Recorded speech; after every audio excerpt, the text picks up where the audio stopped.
Resimen ke-255 Rusia melancarkan serangan besar-besaran yang berhasil menghancurkan garis pertahanan militer Ukraina dan menggagalkan upaya terobosan infanteri Ukraina di wilayah sekitar Mirnohrad.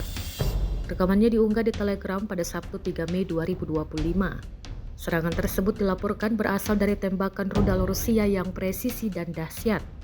Dalam sebuah unggahan video yang dibagikan di platform Telegram pada Sabtu 3 Mei 2025, detik-detik serangan berhasil terekam, memperlihatkan kekuatan tembakan dan dampaknya terhadap posisi Ukraina.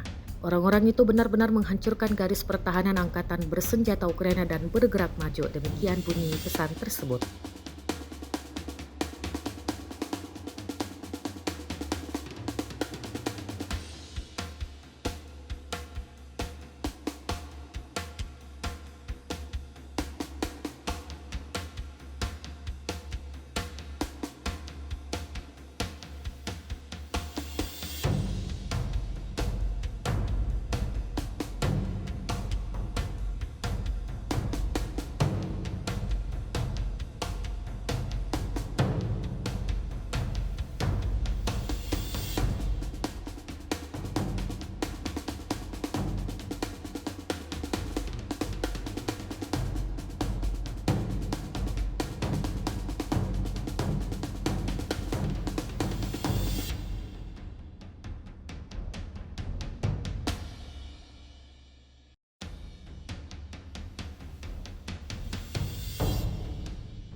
Download Tribun X sekarang, menghadirkan lokal menjadi Indonesia.